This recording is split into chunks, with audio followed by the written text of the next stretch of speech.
নমস্কার বন্ধু, কেমন আছেন সবাই?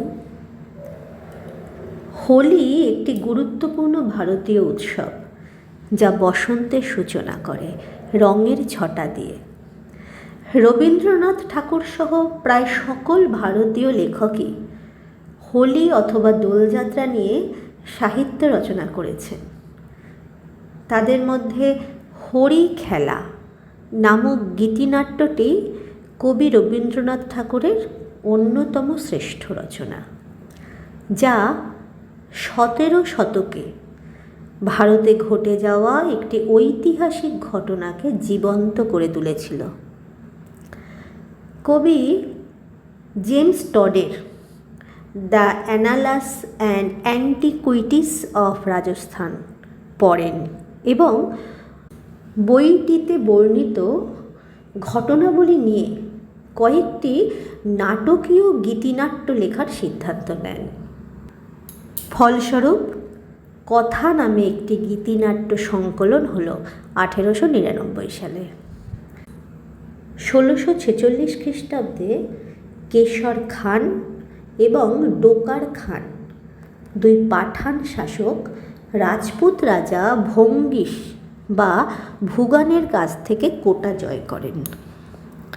রাজা এবং রানী রূপমতী তাদের প্রজাদের নিয়ে কৈতুন বা কেতনপুরে চলে যায়। রানী রূপমতী তার মোহমায়া সৌন্দর্যের জন্য পরিচিত ছিলেন এবং সন্দেহ নেই যে তার সৌন্দর্য কেশর খানকেও আকর্ষণ করেছিল। রানী কিভাবে কেশর খানকে তার সাথে হোলি খেলতে ডেকেছিল এবং তাকে বশ করেছিল তা রবীন্দ্রনাথ ঠাকুর খুব সুন্দরভাবে বর্ণনা করেছেন তার এই গীতিনাট্যে। তাহলে শুরু করি। কবিতা হরি খেলা, কবি রবীন্দ্রনাথ ঠাকুর, স্থান রাজস্থান। পাশে থাকুন বন্ধু।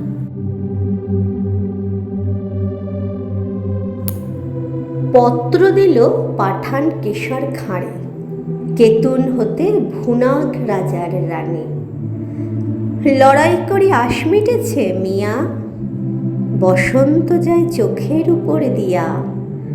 এসো তোমার পাঠান সৈন্য নিয়া, হরি খেলব আমরা রাজপুতানি। যুদ্ধে হারি কোটা শহর ছাড়ি, কেতুন হতে পত্র দিল রানী। পত্র পড়ে কেশর উঠে হাসি, মনের সুখে গোঁফে দিল চারা। রঙিন দেখে পাগড়ি পরে মাথে, সুরমা আঁকি দিল আখির পারে। গন্ধ ভরা রুমাল দিল হাতে, সহস্রবার দাড়ি দিল ঝাড়া। পাঠান সাথে হরি খেলবে রানী, কেশর হাসি গোঁফে দিল চারা। ফাগুন মাসে দক্ষিণ হতে হাওয়া, বকুল বনে মাতাল হয়ে এলো। বল ধরেছে আম্র বনে বনে, ভ্রমরগুলো কে কার কথা শোনে। গুনগুনিয়ে আপন মনে মনে, ঘুরে ঘুরে বেড়ায় এলোমেলো। কেতনপুরে দলে দলে আজি, পাঠান সেনা হরি খেলতে এলো। কেতনপুরে রাজার উপবনে, তখন সবে ঝিকিমিকি বেলা। পাঠানেরা দাঁড়ায় বনে আসি, মুলতানেতে তান ধরেছে বাঁশি। এলো তখন 100 রানীর দাসী, রাজপুতানে করতে হরি খেলা। রবি তখন রক্তরাগে রাঙা, সবে তখন ঝিকিমিকি বেলা। পায়ে পায়ে ঘাগরা ওঠে দুলে, ওড়না ওড়ে দক্ষিণে বাতাসে। দাহিন হাতে বহে ভাগের থারি, নিবি বন্ধে ঝুলিছে পিচকারি। বাম হস্তে গুলাব ভরা ঝাড়ি, সারি সারি রাজপুতানি আসে। পায়ে পায়ে ঘাগরা ওঠে দুলে, ওড়না ওড়ে দক্ষিণে বাতাসে। আখির ঠারে চতুর হাসি হেসে কেশর তবে কহে কাছে আসি, বেঁচে এলে অনেক যুদ্ধ করি, আজকে বুঝি জানে প্রাণে মরি। শুনে রাজার শতেক সহচরী হঠাৎ সবে উঠল অট্ট হাসি। রাঙা পাগড়ি হেলিয়ে কেশর খাঁ রঙ্গ ভরে সেলাম করে আসি। শুরু হলো হরির মাতামাতি, উড়িতেছে ভাগ রাঙা সন্ধ্যাকাশে। নববরণ ধরল বকুল ফুলে, রক্তরেণু ঝরল তরু মূলে। ভয়ে পাখি কুজন গেল ভুলে, রাজপুতানির উচ্চ উপহাসে। কোথা হতে রাঙা গুচ্ছটিকা লাগলো যেন রাঙা সন্ধ্যাকাশে। চোখে কেন লাগছে না কো নেশা, মনে মনে ভাবছে কেশর খাঁ। বক্ষ কেন উঠছে না কো দুলে, নারীর পায়ে বাঁকা নূপুরগুলি কেমন যেন বলছে বেসুর বুলি। তেমন করে কাঁকন বাজছে না, চোখে কেন লাগছে না কো নেশা, মনে মনে ভাবছে কেশর খাঁ। পাঠান কহে, রাজপুতানির দেহে কোথাও কিছু নাই কি কোমলতা? বাহু যুগল নয় মৃণালের মতো, কণ্ঠস্বরে বজ্র লজ্জাহত। বড় কঠিন শুষ্ক স্বাধীন যত, মঞ্জরিহীন মরুভূমির লতা। পাঠান ভাবে দেহে কিংবা মনে রাজপুতানির নাইকো কোমলতা।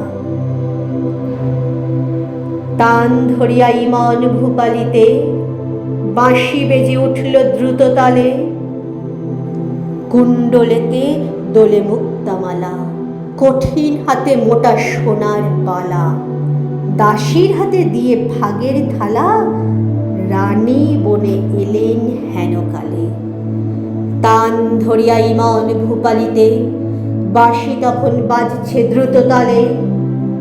কেশর কহে, তোমারই পথ চেয়ে দুটি চক্ষু করেছি প্রায় কানা। রানী কহে, আমারও সেই দশা। 100 সখী হাসিয়া বিবসা, পাঠান পতির ললাটে সহসা মারেন রানী কাঁসার থালাখানা। রক্তধারা গড়িয়ে পড়ে বেগে, পাঠান পতির চক্ষু হলো কানা। বিনা মেঘে বজ্ররমের মতো উঠল বেজে কারা না কারা। জ্যোৎস্নাকাশে চমকে ওঠে শশী, ঝনঝনিয়ে ছিকিয়ে ওঠে অসি। সানাই তখন দ্বারের কাছে বসি, গভীর সুরে ধরল কানারা। কুঞ্জবনের তরু তলে তলে উঠল বেজে কারা না কারা। বাতাস ওড়না গেল, পড়ল বসে ঘাগরা ছিল যত। মন্ত্রে যেন কোথা হতে কেড়ে বাহির হলো নারী শয্যা ছেড়ে। 100 ভিড় ঘিরল পাঠানেরে, পুষ্প হতে 100 সাপের মতো। স্বপ্ন সমর্ণা গেল এ, পড়ল খসে ঘাগরা ছিল যত। যে পথ দিয়ে পাঠান এসেছিল, সে পথ দিয়ে ফিরিল না কো তারা। ফাগুন রাতে কুঞ্জ বিতানে, মত্ত কোকিল বিরাম না জানে। কেতুনপুরে বকুল বাগানে, কেশর খাঁয়ের খেলা হলো সারা। যে পথ দিয়ে পাঠান এসেছিল, সে পথ দিয়ে ফিরিল না কো তারা। যে পথ দিয়ে পাঠান এসেছিল, সে পথ দিয়ে ফিরিল না কো তারা। ধন্যবাদ। জয় নারী শক্তির জয়।